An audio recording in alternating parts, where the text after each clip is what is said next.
ahora sí llega. Quien lo pueda entender, le llama la atención y lo ve como novedoso. Que alguien esté fusionando todo ese tipo de cosas. Antes la historia, la industria, y como me refiero antes, me refiero a hace 4 o 5 años. Ustedes conocen el fenómeno de Rita Indiana. Sí, claro, claro. Rita Indiana básicamente es el responsable de esta nueva camada de artistas que vienen haciendo ese tipo de cosas. Pero la misma Rita no quería eso. Rita lo que es escritora, se tripió eso durante un rato, pero en el momento en que tenía que convertirse en la líder internacional Tenía que asumir el liderazgo de eso, ella obviamente, porque tiene el derecho de hacerlo, ya tiró para su lado y yo voy a hacer esto cuando me dé la gana. Entonces eso creó un vacío que muchos muchachos ahora están tratando de llenar y tienen ese tipo de cosas. Pero si no salen del círculo de personas que digan eso es cool, se va a quedar ahí. Entonces, ahí es que viene la otra parte que es muy interesante, que de hecho hubieron muchos artistas que se encontraron en un momento.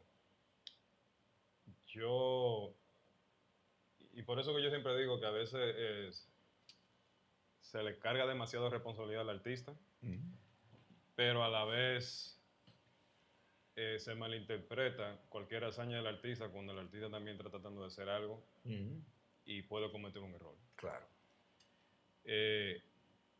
El artista, tanto aquí como allá, uno a veces le exige, sobre todo los que somos de un pensamiento muy avanzado, Claro. muy progresista, a esos, a lo que representa esa manera de pensar, que traten a través de su arte y de su figura,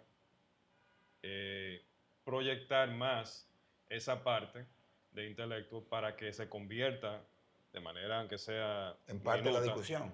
parte de la narrativa también. O sea, que induza la discusión para que se conforme en una narrativa. Claro.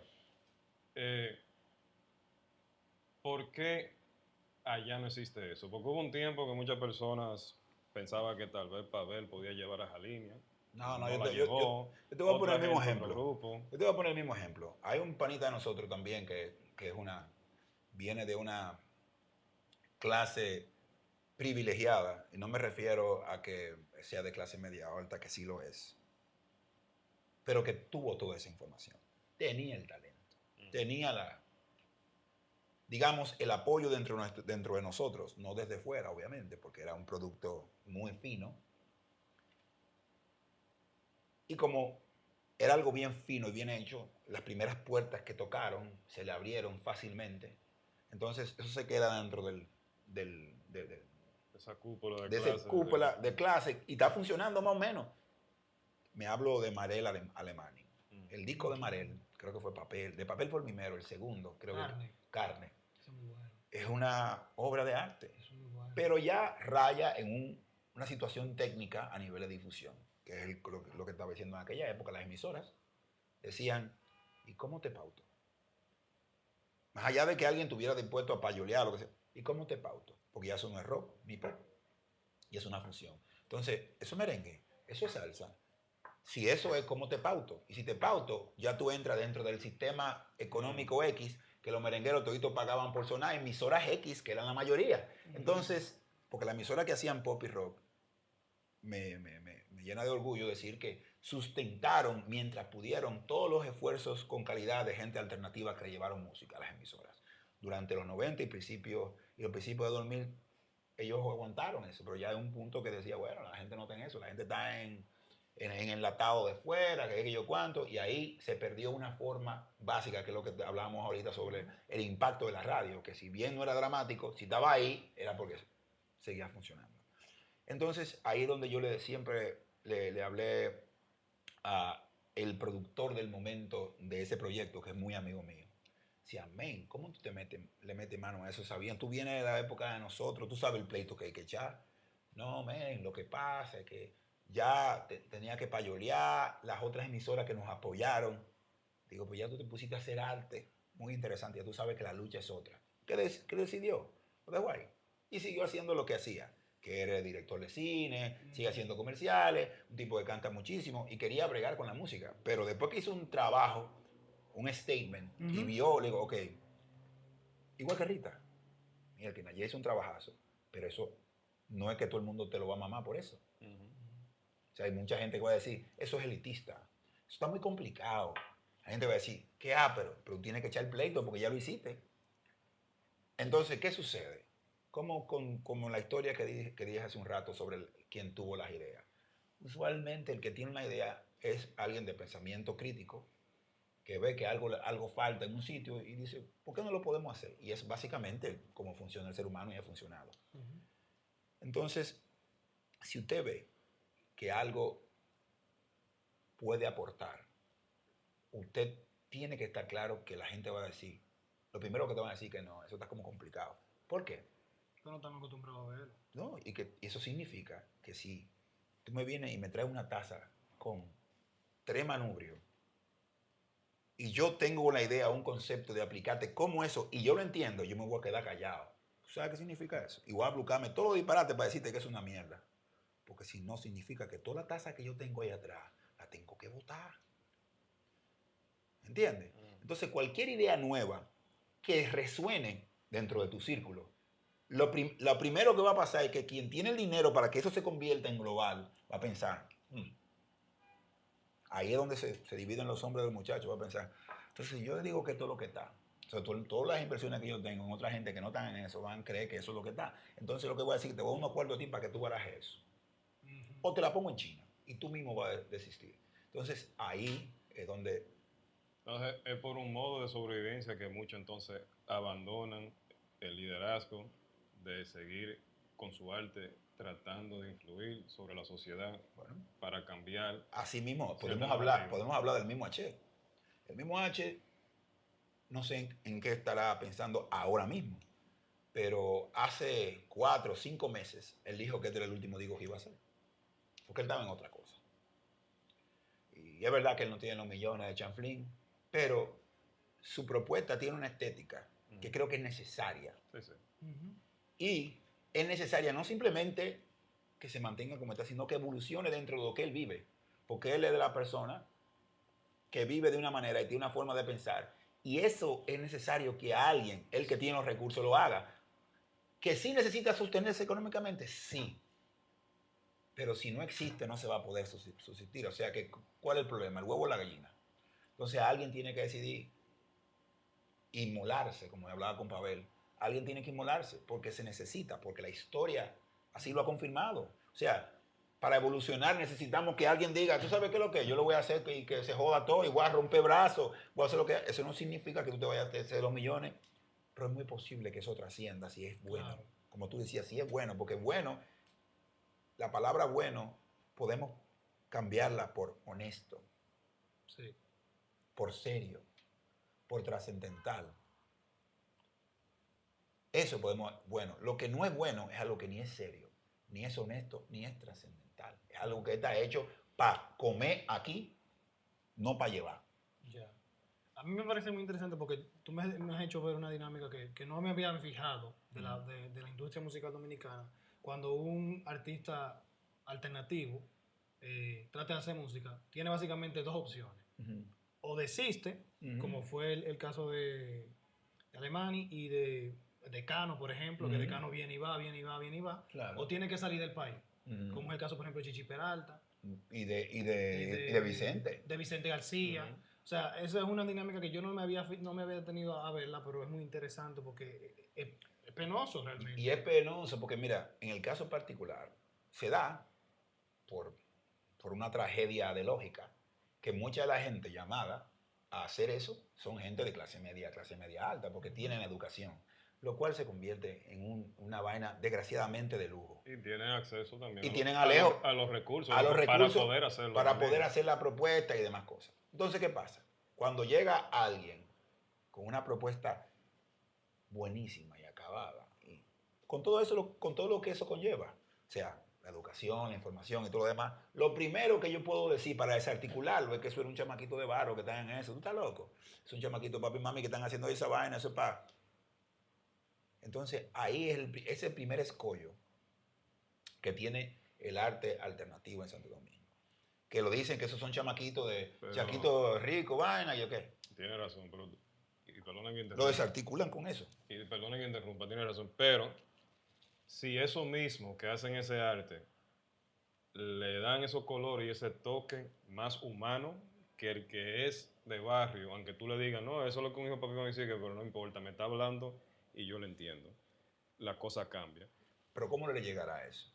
Bueno, para la gente que está viendo, yo le pongo una tarea. Búsquense a un chamaco que tiene un nombre dentro de la música bastante popular, dentro de la música, porque fuera, se llama Rando Camasta. Rando Camasta, padre, un cantante de jingle famosísimo, y la voz que tú oyes en un comercial que ahora mismo está viendo mucho por la muerte de su director, que fue Don Teo Veras.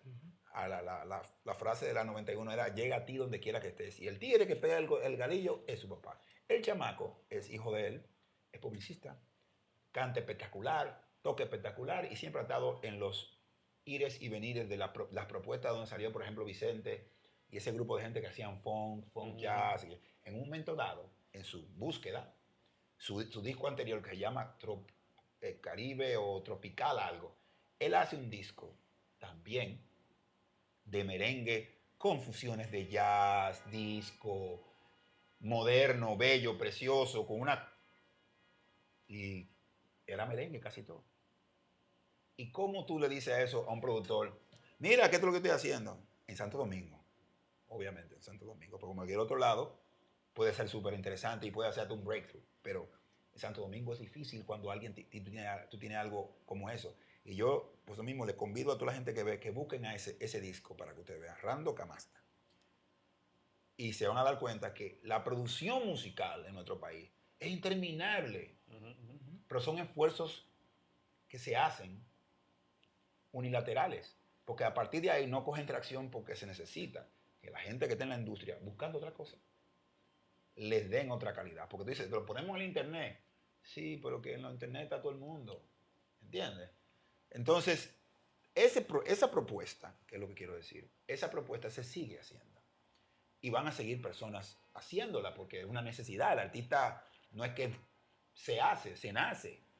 Tú lo que puedes aprender herramientas en el camino. Pero hay un eslabón perdido, es cuando algo ya está acabado, cuando una idea es importante. ¿Cómo tú catapultas esa idea para que sea masivo? Y no necesariamente es como está organizado el discurso. Es quién es que lo lleva o el momento en que eso se da, quién sabe. Pero se necesita que algo, porque volvemos al punto inicial de Rita Indiana, ahí nadie metió un peso, pero eso fue viral, cuando la palabra viral no existía. Pero la palabra fenómeno ya no se da dentro de la música, ya todo es planificado. Ese fue el primer fenómeno que yo vi luego de que la música cambió, cuando se digitalizó. Porque ya todo es difícil, porque ya todo está sonando. Entonces eso es lo que yo creo, que el discurso está.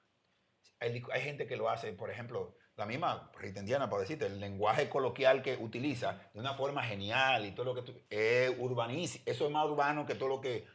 Que todo lo urbano. Que todo lo urbano, porque son cosas, son imágenes. El mismo Richie Oriache habla de lo mismo. Son imágenes del casco urbano de la ciudad, pero dicho y puesto de una manera mucho más colorida, y tú no estás acostumbrado a oír cosas así, porque tú no estás acostumbrado con ¿entiendes? Entonces tú dices, oh, yo entiendo todo eso, y te toca a ti. Pero eso llega a un punto en que si no se catapulta de forma masiva y se exporta, ya eso ya es un discurso más complicado. Como lo que yo siempre he dicho, lo que he llamado siempre la otra dominicanidad. Es un discurso que yo siempre tengo. Existe la otra dominicanidad, que es, está partido de una canción que yo escribí hace mucho, que se llama Millones de Voces, que habla sobre los estigmas que tiene el latino en general, y más en países como estos. La otra dominicanidad es que existen dominicanos que no les gusta la bachata, que no les gusta el merengue, pero que les gusta el arroz y la habichuela, y dicen toda la mala palabra que decimos, y beben cerveza presidente, pero también beben vino. Les gustan las series de televisión, les gusta Netflix. Todavía oyen el gobierno de la mañana, lo que a mí me parece espantoso, pero... Oye, no entremos ahí. No entremos ahí. Pero quiero explicar que existe una serie de cosas Y tú te das cuenta, porque yo cuando voy a Moca me encuentro con El Cuervo, por ejemplo, que es un dramaturgo, actor, hermano querido. Y yo hablo con El Cuervo, sentado en una acera con un trago de anís que le gusta ese barbarazo y un trago de mentol, y un cigarro de mentol ahí. Y yo estoy hablando con el mismo tigre, y él es el patriarca de la actuación en Moca, pasando más trabajo que el diablo, ha hecho festivales de cine en Moca. Pero él y yo hablamos del mismo lenguaje. Ya. Así mismo me voy para un barrio y él es el loco del barrio. Me voy para Salcedo. Igual me encuentro un tigre así. Pero son 2 o 3 tigres que son el loco del barrio. Pero cuando yo hablo con él tiene un elemento de su pueblo, pero como nos comunicamos es a través de la otra dominicanidad. Porque para nosotros existen cosas que podemos referenciar y para nosotros normales porque lo vimos. O sea, ya son cosas referenciales. O sea, ya hay dominicanos que hablan referente a los Sopranos, a Star Wars o lo que sea, con los mismos memes, lo que hacen los memes, la cuestión. O sea, eso existe. Y para mí es una prueba de cómo nosotros podemos exportar nuestra dominicanidad al mundo. O sea, no es que O nosotros sea, somos... que no hay un solo dominicano. No. Son varios, Varios. multicolores. Multicolores. Entonces, eso, la nueva dominicanidad y toda esa gente que está metida en eso son los que tienen, por lo menos en lo que es la manufactura, pueden crear un producto que el resto del mundo puede entender por el lenguaje. Porque yo te digo, taco, taco, tao. Tú me entiendes, pero un gringo no. ¿Entiendes? Y ahí es donde siempre hago el hincapié. El discurso, la propuesta, luego de que tú la tengas clara, hay que buscar los elementos necesarios para que trascienda. Hasta ahí es que tú llegas. Después, si alguien lo tiene que mover más para allá, ya eso se escapa de tu trabajo. ¿Tú entiendes? Entonces, en esencia, ese arte no ha podido, o por lo menos en este momento, En este eso no momento. significa que en el futuro no pueda, Claro. Transitar más allá, no porque realmente hay un muro dentro de lo que hacen el arte, sino porque hay una resistencia de lo que han creado una hegemonía de la industria. Exacto, totalmente de acuerdo. Entonces, para ir cerrando este segmento, vamos a entrar en otra parte que es muy importante también con los artistas. Hay muchos, y aquí pasó los otros días algo muy interesante, que no era un artista, pero era un basquetbolista. El café se acabó. Pues por eso que vamos a ir cerrando. Ay, ay. Para poder pasar al otro segmento, entonces llenar con la, Okay. con la taza llena. Okay. Hubo un basquetbolista aquí que en un medio de comunicación, una conductora de un programa, aunque un programa muy recalcitrante y atrasado en el pensamiento, le dijo a él, tú no puedes opinar en cuestiones que son políticas y social, tú lo que tienes que callarte y picar la bola. Eso Claro. fue a LeBron James. Shut up and play ball. Entonces, hay muchos que le dicen igual o hablan igual sobre un artista o los artistas. Cuando dice un artista no debe tomar mano o tomar una posición política Claro. o social.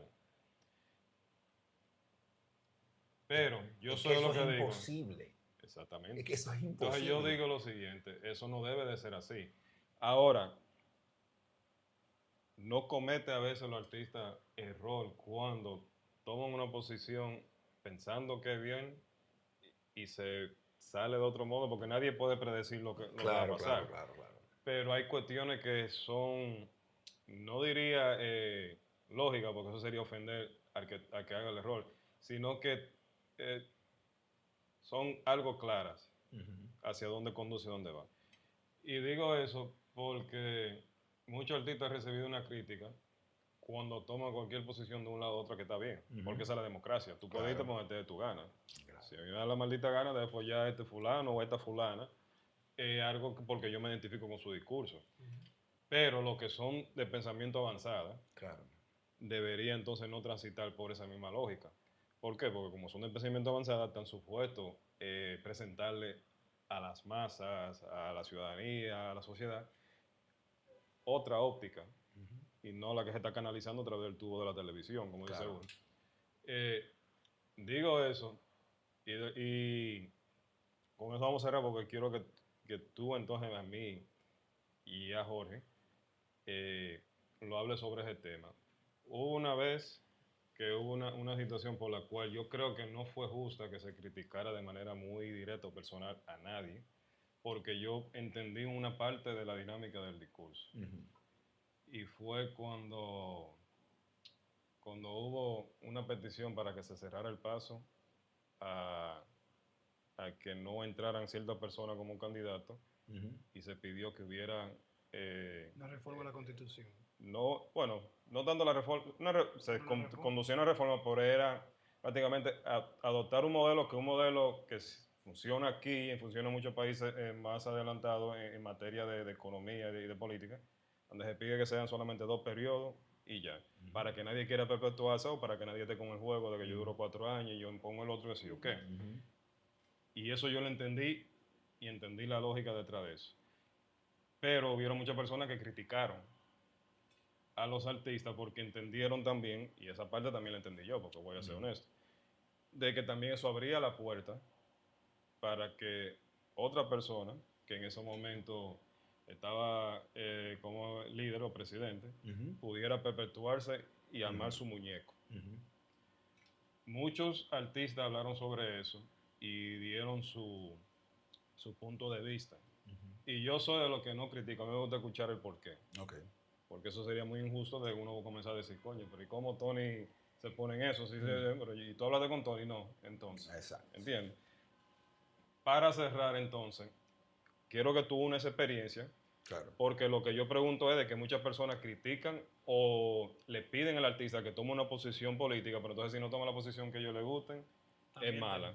Pero también si toma la posición que le gusta, pero no lo hace muy radical, también es malo. O sea, hay un slippery slope, como le dicen aquí, hay una línea muy rebalosa, pero también es bueno que los que sí son progresistas y entiendan la lógica de cómo el meneo, como dice uno, de que también cuando asuman posiciones, la asuman también que sean más para beneficio a un plazo largo que corto, o que sean más identificables con lo que estamos pasando.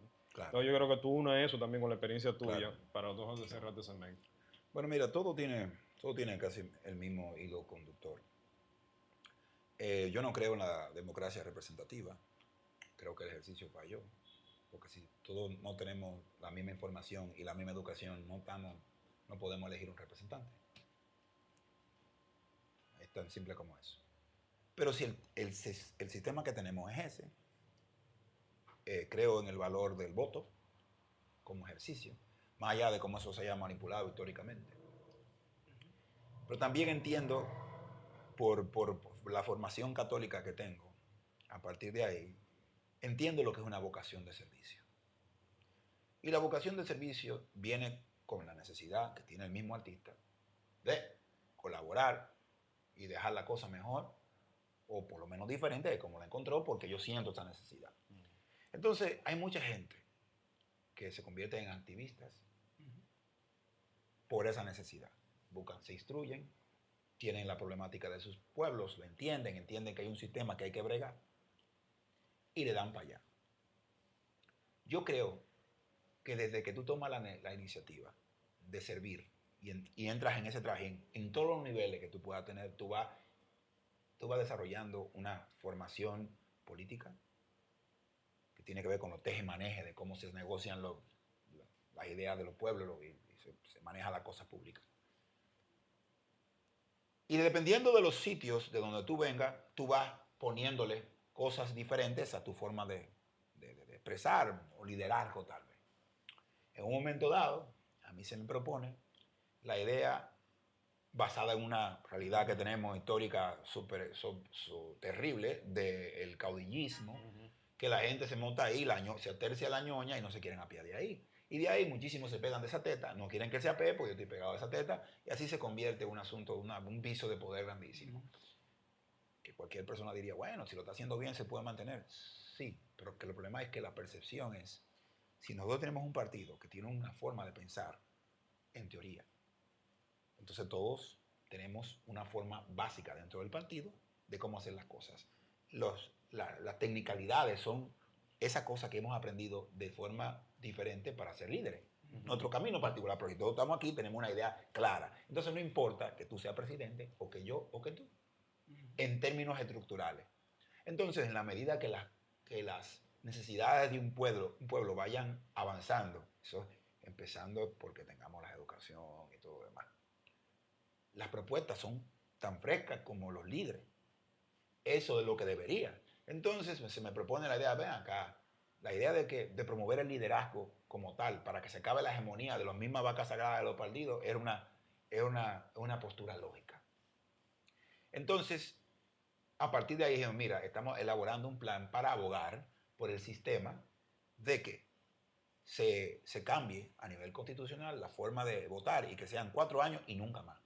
Eso fomentará la idea de que cualquier persona, porque yo creo que también 4 años no son suficientes para que una propuesta X, a menos que sea perpetuar lo anterior, funcione. Pero en 4 años tú te das cuenta de más o menos por dónde tú vas y tú sigues. Y si tú agotaste tus 8 años y te volvieron a reelegir y estás en un buen camino, usualmente alguien de tu partido que se entiende que tiene el mismo plan general puede ser electo, pero ya con otras ideas para llevar el mismo proceso. Eso es lo que nosotros queríamos, para tratar de que primero se vayan movilizando los líderes en los partidos y segundo, salir de este negocio de política que tenemos, que son fulano es mi líder, todavía Hipólito es líder.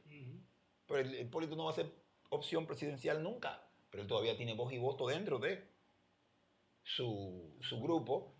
Y no sé por qué, porque dentro del tejemaneje político tendrá su explicación, pero básicamente que no necesariamente es vocación de servicio, es lo que tú manejas, yo cojo un chin, y ahí tengo un grupo de tigres que dicen lo que tú me digas y ya está.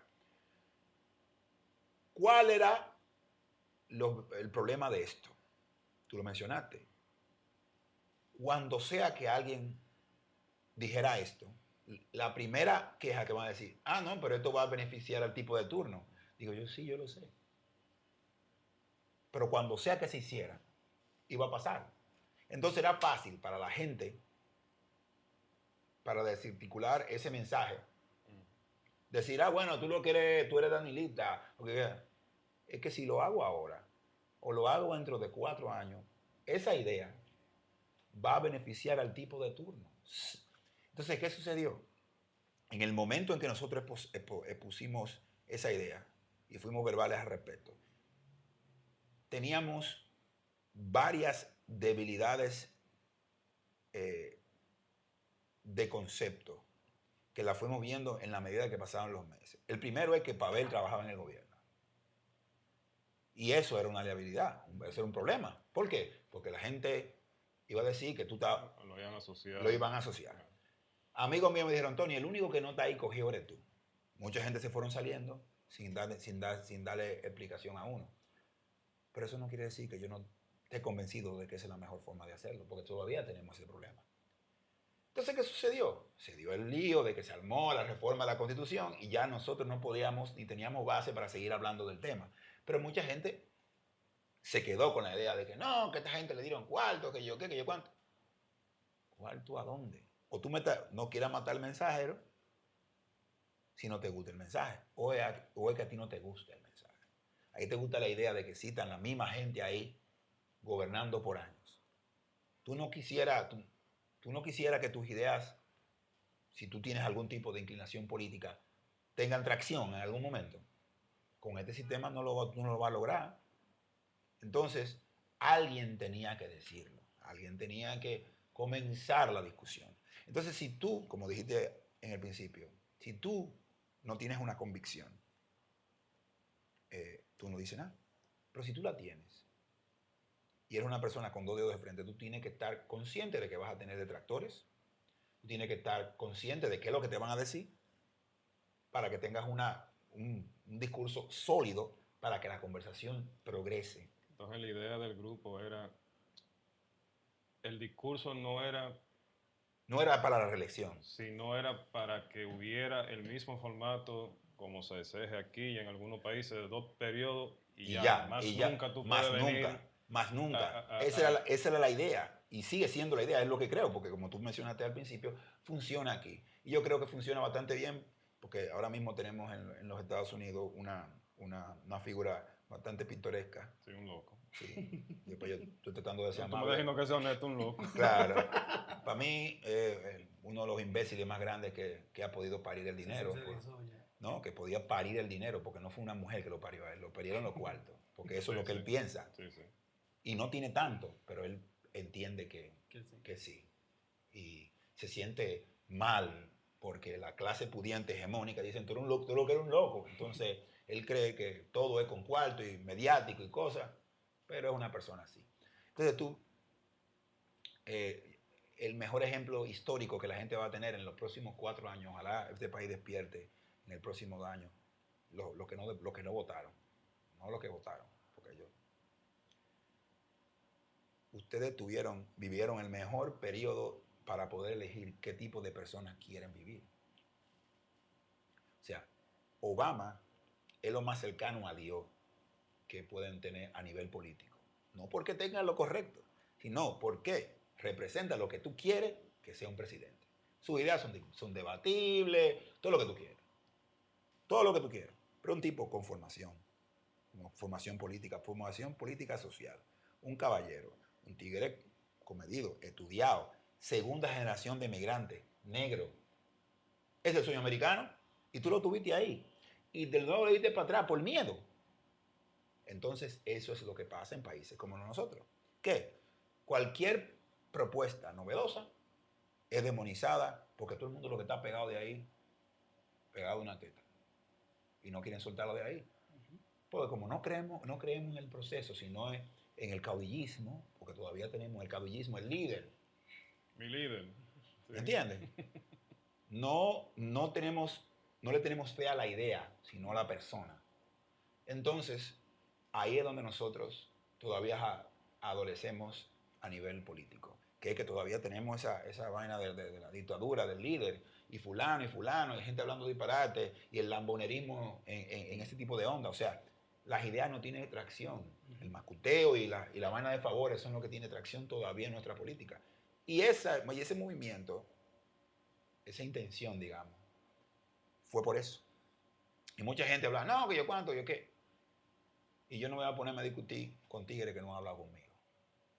Porque a mí, que sepa yo, a mí yo no tengo cola que me pisen. O sea, yo puedo hablar lo que a mí me dé mi gana, porque yo tengo mis convicciones y demás. Yo puedo decir lo que tú quieras. Tú puedes estar en desacuerdo. Perfecto. Pero tú vas a tener de frente una discusión seria. ¿Entiendes? Vas a tener una línea. Yo tengo una postura seria. No inamovible, porque para eso no sería una discusión. Pero tengo una postura seria y todavía no he oído a nadie que me pueda decir que no es saludable con el sistema que tenemos, que yo dije al principio que no me gusta, pero ese que tenemos, no hay forma de que los líderes y las propuestas políticas vayan moviéndose si no existe la forma de, ok, usted va subiendo, presidente, salimos de usted. Y ya nunca más. Y ya no igual lo que yo le decía con Obama. Es impresionante cómo todavía él goza de tanta popularidad y él se mantiene al margen, como un caballero, porque eso se trata. O sea, usted nunca más. Él está pensando, todos sabemos, y todo el mundo se llena la boca a decirle, no sé si ustedes vieron el programa que tiene Letterman ahora, que se llama Man's Guest. En Netflix. En Netflix. Cuando él habla con Obama, el tipo se le ve una admiración. O sea, está tripeando. O sea, Letterman eso lo dijo al final. Lo dijo al final, emocionado. Ese es el tipo de imagen que cualquier persona en el mundo debería tener por sus líderes. Porque una persona que usted entiende que lo represente, no es que usted esté de acuerdo contigo todo el tiempo, no. Sino que yo puedo tener una discusión honesta contigo de frente, que yo no pienso que tú eres un imbécil, que yo no pienso que tú te va a cagar en mí porque yo piense diferente a ti.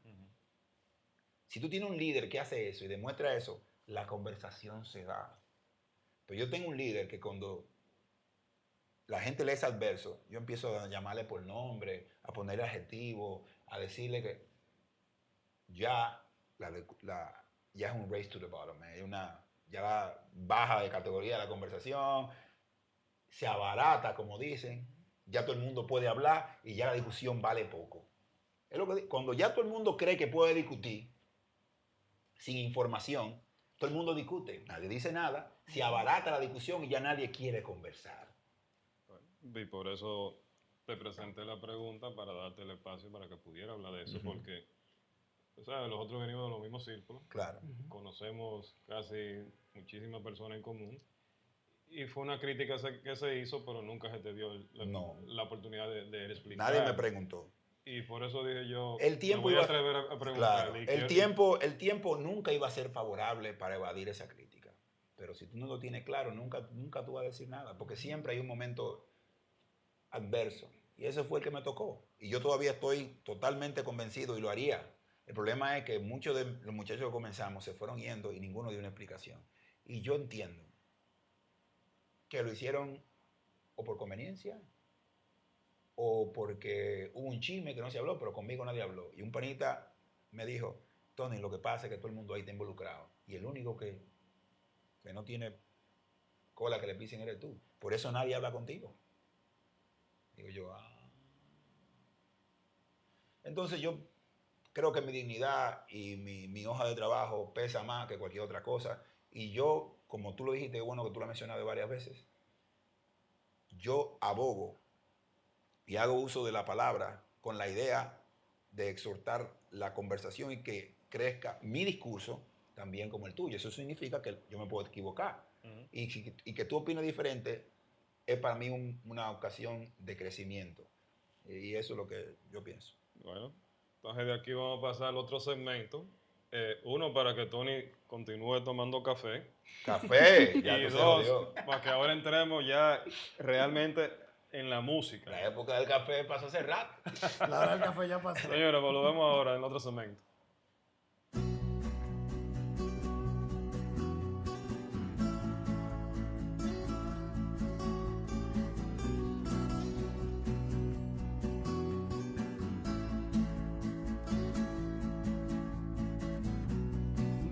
Quemé mis naves